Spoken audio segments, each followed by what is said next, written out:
Bom, já vou apresentar então o contexto da pesquisa, que inicialmente o primeiro contato que eu tive nessa área que eu vou apresentar foi através de um estudo feito pelo INCRA. Na época eu integrava uma equipe e como técnica eu fui fazer o reconhecimento de algumas áreas quilombolas contínuas. E esse estudo durou 3 anos e depois eu saí do INCRA como técnica e continuei estudando a região no mestrado, né? E depois disso eu entrei numa Secretaria de Estado para fazer um mapeamento de terreiros de candomblé nessa região, então acabei me vinculando diversas vezes na mesma localidade, né? Fazendo estudos vinculados ao Estado, ora como pesquisadora, ora como consultora do movimento social também do Iguape. Então, hoje pela provocação da mesa da manhã, né, de que lugar eu falo, eu acho que é um pouco esquizofrênico esse lugar, porque são diversos lugares ao mesmo tempo, né? Pode passar. Esse é um mapa da região da Baía de Todos os Santos, né, na Bahia. Salvador fica ali embaixo. E toda essa Bahia é uma área muito relevante para a região, né? Essa Bahia tem uma importância náutica, uma importância cultural e diversos municípios da região metropolitana estão banhados por essa Baía de Todos os Santos. E essa Baía de cá, pequenininha, é uma chamada Baía de Iguape. Aparentemente ela é pequena, mas ela tem cerca de 10 mil hectares de água, né? E essa Baía do Iguape, ela tem uma importância assim, grande por ser uma área de relevância ecológica grande, um estuário imenso que vários animais marinhos vão produzir, é uma área de Mata Atlântica significativa também. E por conta disso, né, em 2000, o ICMBio, na época IBAMA, propôs a criação de uma RESEX na região aqui. Essa é a Baía do Iguape, essa aqui toda, certo? E o ICMBio, na época IBAMA, foi até essas comunidades dessa região do entorno e apresentou a proposta de RESEX, que foi assimilada pelo movimento de pescadores, né, pela relevância do extrativismo de marisco, da pesca. E foi feita a RESEX, foi criada a RESEX do Iguape em 2000 só no espelho d'água. A RESEX só inclui água, né? Era uma RESEX marinha na época. Por conta da luta dos próprios movimentos sociais, né, que várias comunidades dessa região aqui estavam sendo expropriadas na época por fazendeiros. É uma área de cultivo de cana, cultivo de mandioca hoje. Então, eles estavam com um processo avançado de expropriação e queriam usar a RESEX como estratégia de permanência, né, de regularização fundiária. No entanto, isso nunca foi assimilado pelo IBAMA, né? Sempre foi apenas área de água, e essa era uma demanda grande do movimento de pescadores na época, porque eles falavam, o pescador mora em algum lugar, né? Ninguém vive na água, então se essa RESEX tem que beneficiar os extrativistas, onde é que eles estão aí? Né? Deixa eu passar mais. Então essa de cima aqui, uma foto aérea da Baía do Iguape. Pode passar. Algumas fotos. Tem uma mata atlântica grande ao redor, né? Um manguezal muito conservado. E tem também, como a gente pode ver ali, alguns aquedutos de antigos engenhos de açúcar na região. E aqui também, né, os vilarejos, as várias comunidades que estão ao redor. Então essa azul aqui é a RESEX do Iguape, né? Ela foi criada em 2008, 1.000 hectares de água. E conforme a gente pode ver nesse mapa aqui do IBAMA, no entorno não há menção nenhuma de comunidade, né? A gente nunca vê cadê os extrativistas que usam essa RESEX. Então, sempre foi mencionada essa RESEX como um grande, assim, um desconhecimento total de quem usa a RESEX, quem são os beneficiários da RESEX, né? Onde eles estão. E por conta disso, o conselho da RESEX foi criado em 2005 e esse conselho foi composto de metade, conselho gestor deliberativo, né? Metade desse conselho era composto por comunitários da região. E nessa troca de experiências do próprio espaço do Conselho, as lideranças foram falando dos seus processos de expropriação, foram trocando informações e foram discutindo também a legislação, decreto de reconhecimento dos territórios de Quilombo. Na época, 2005, começou a se divulgar muito isso. E as comunidades quilombolas começaram a pipocar uma a uma, né? Entre 2005 e 2006, das 20 comunidades hoje que estão no entorno, 12 se reconheceram como quilombolas, isso entre 2005 e 2006. E São Francisco do Paraguaçu, localizado nessa região, também se reconheceu como quilombola, e todas essas comunidades da região sul aqui, Guaí, Guaruçu, Guerém, Tabatinga, várias comunidades se auto-reconheceram. Então começaram a surgir, né, essas famílias que estão aí ao redor dessa Resex. Pode passar. Aí mariscando na Resex, fazendo a coleta de marisco. Também, uma coisa que eles falam muito, que a gente não é só extrativista de pesca e marisco, né? Eles são agricultores também, então eles têm esse uso múltiplo da região, e essa era a demanda, inclusive, para a Resex deixar de ser um Resex somente marinha. Então, aí também colhendo mandioca, pode passar. E dendê, extrativismo de dendê. Então começou um processo com a chegada do INCRA para a regularização fundiária desses territórios ao redor da Resex. Começou esse processo de fazer o desenho de onde é que estão essas comunidades, mapear essas comunidades na beira da Resex. Onde é que elas estão, onde é que elas usam, como é o uso da Resex. E eles começaram a fazer o próprio mapa, o próprio desenho disso. Pode passar. Então aí começaram a surgir, né, a relevância. Nesses mapas já não era mais de área verde, área de água, mas era área de moradia, né? Surgindo assim a cara desses usuários da Resex. Pode passar. Aí vários mapas, né? Elaboração de vários mapas de várias comunidades. E desse processo, surge essa nova leitura aqui feita, né, na comunidade, dessas várias comunidades aqui, né? Então, várias comunidades contíguas ao redor da Resex. Aqui a gente vê a Resex. Eu achei interessante que eu trouxe esse pequeno mapa aqui, porque ele dá para ver bastante a semelhança, né? Do mapa da Resex, essa ponta de Salamina aqui, a água em volta, é a mesma ali.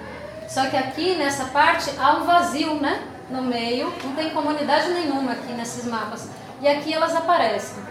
Então já foi primeiro movimento de cartografia popular, assim, de começar a colocar nos mapas da Resex a experiência dessas comunidades.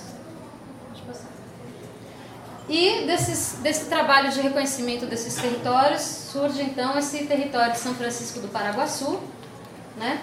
E que é o processo iniciado em 2005, ele se conclui efetivamente em 2009, mas em 2007 há uma primeira publicação no Diário Oficial do Território de São Francisco. Ele é republicado em 2009 e, enfim, aparentemente tudo ia bem, né, no processo de reconhecimento. Ia bem, assim, diante de todas as circunstâncias, com Fazendeiro, com Rede Globo, afrontando a comunidade e num conflito muito pesado, mas o processo andou até ser publicado. No entanto, em 2009, o Estado da Bahia apresenta uma proposta para o Recôncavo de ampliação do desenvolvimento econômico da região, né? Então apresenta para o Conselho da Resex e para toda a sociedade ali maragogipana, cachoeirana, que são os municípios envolvidos na Resex, apresenta a proposta de um polo industrial naval, né? Um polo industrial naval. Deixa eu passar. A gente vê ali a Resex do Guape.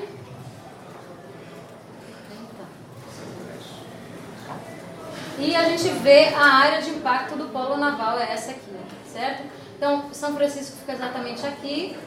Aqui todas as comunidades quilombolas de Maragogipe, Salamina. E o polo naval seria exatamente em cima. E não seria qualquer polo naval. É um polo naval orçado em 4 bilhões de reais, que vai produzir diariamente 70 toneladas de aço.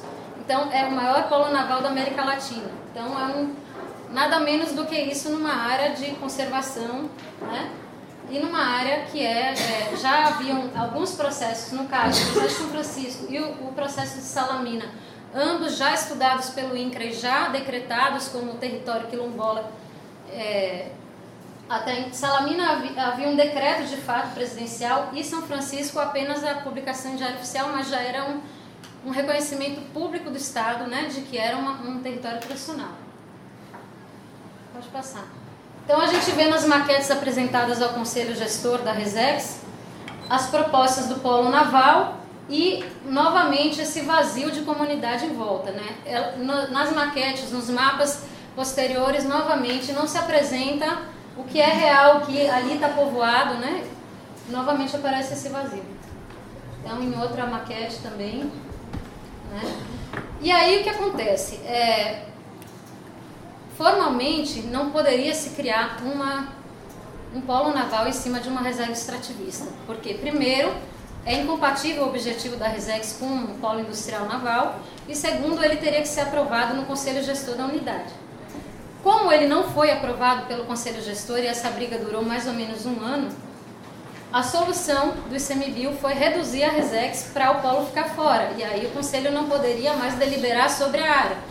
Então, o que aconteceu? Essa área toda aqui da Resex, ela encolheu, a Resex diminuiu aqui, ó, perdeu essa área.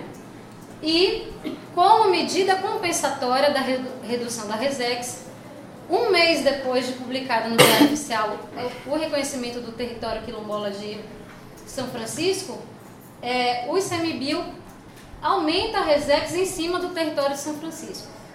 Exatamente um mês depois.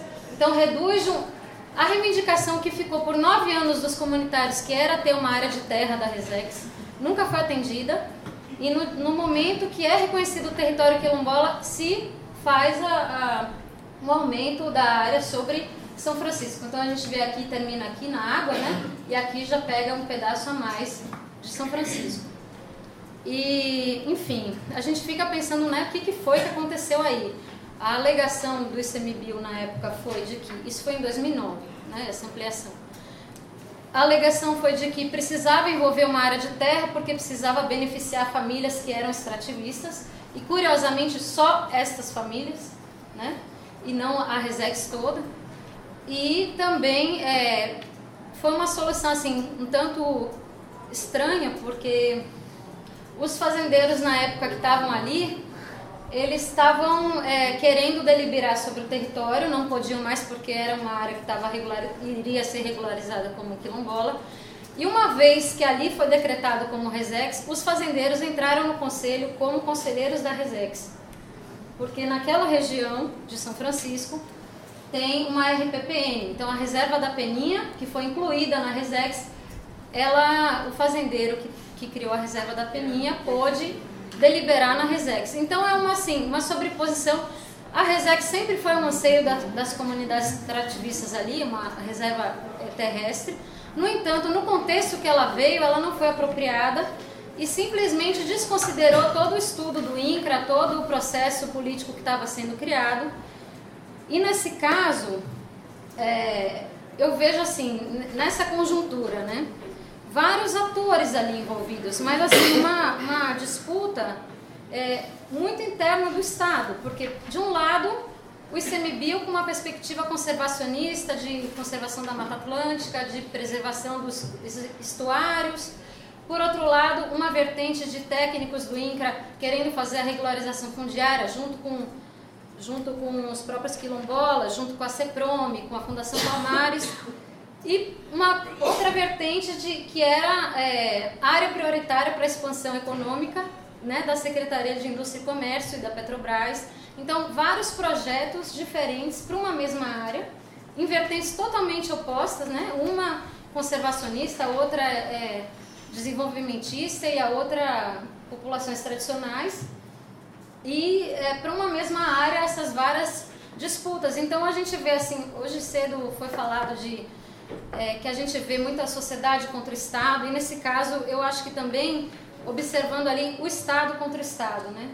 Vários projetos distintos do Estado, vários técnicos atuando e querendo reivindicar e acionando o Ministério Público, os técnicos do INCRA acionando o Ministério Público e o ICMBio, e tentando fazer arranjos ali, e muitas vezes a comunidade nem acompanhando isso tudo. Então, em vários momentos, dentro do conselho da Resex, e hoje eu acho que me apresento hoje como INEMA, porque estou representando na Resex o INEMA, né? Sou conselheira da Resex como INEMA hoje, e a gente vê assim, em vários momentos, não, mas isso a gente vai resolver INCRA com o ICMBio, não vamos discutir aqui nesse conselho da Resex.